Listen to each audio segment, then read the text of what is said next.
For those of you that don't know, roguelites and likes are far and away my favorite genre of video games. Something about the endless combinations and optimizations of runs with enough knowledge of the game mechanics appeals to me. I spent roughly 4 years playing Hearthstone, and so deck building games hold a soft spot in my heart as well. Dawncaster, available on both Android and iOS, will go down as one of my strongest recommendations to date. While the story isn't something that I found myself too fond of, and the scenarios are for the most part repetitive unless you purchase additional DLC, the core gameplay mechanics are something that still had me excited to go back to even after 20 plus hours. The mechanics of Dawncaster are unique in that there are several levels per character class for you to choose from. Upon leveling a particular class, based on how you do after a run, you will unlock different starting cards and different basic attacks. These basic attacks will make up a significant portion of your starting deck and will help you determine whether you want to synergize with them or if you want to slowly remove them and make your deck more consistent.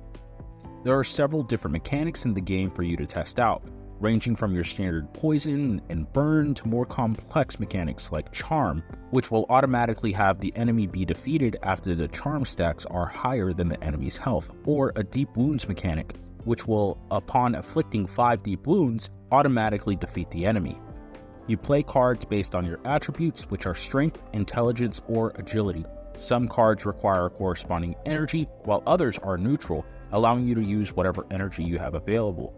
You use the energy based on where you place the cards on the screen, whether that be the left, middle, or right. After obtaining enough experience, you will level up and choose a trait. These traits are usually game-defining, or if not, will make the gameplay experience much easier.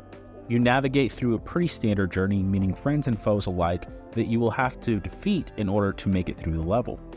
To navigate, you will choose one of 3 branches, and upon engaging with it, it will be cleared from the deck, all of which culminate in the final boss of the area. If you didn't engage with every part of the dungeon, you will have the opportunity to do so after the end of the boss if you continue to explore.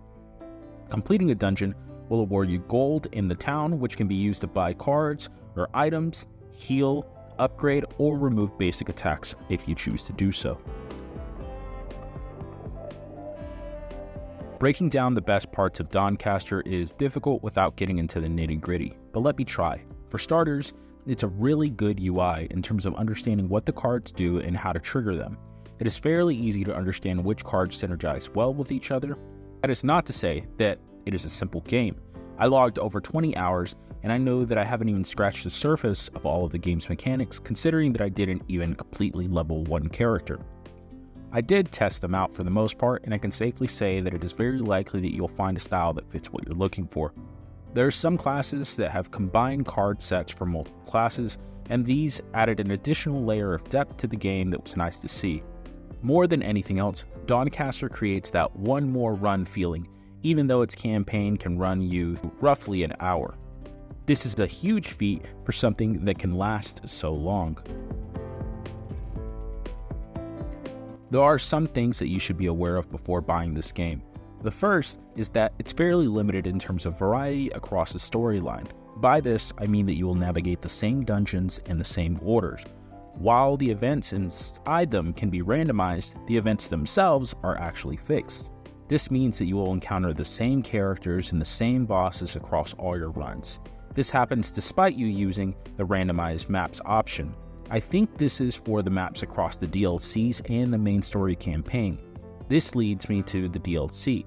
This is not a con per se, but it's something you should be aware of exists before you purchase this game. Each of the DLCs adds a significant number of cards and story events, and each is priced at $4.99. Overall, there are few card deck building games that I have played that have hit the same notes as this one. Given all the synergies that you could create and the amount of time that I was able to put into it, while still feeling that it barely scratched the surface, at $4.99, it is a steal. If you're lucky, you may be able to snatch this game up for $1.99. Regardless of the price, this is an experience that you won't want to miss. If you have any recommendations for me to review, leave it in the comments section below. Otherwise, stay tuned in to Gaming in the Moment.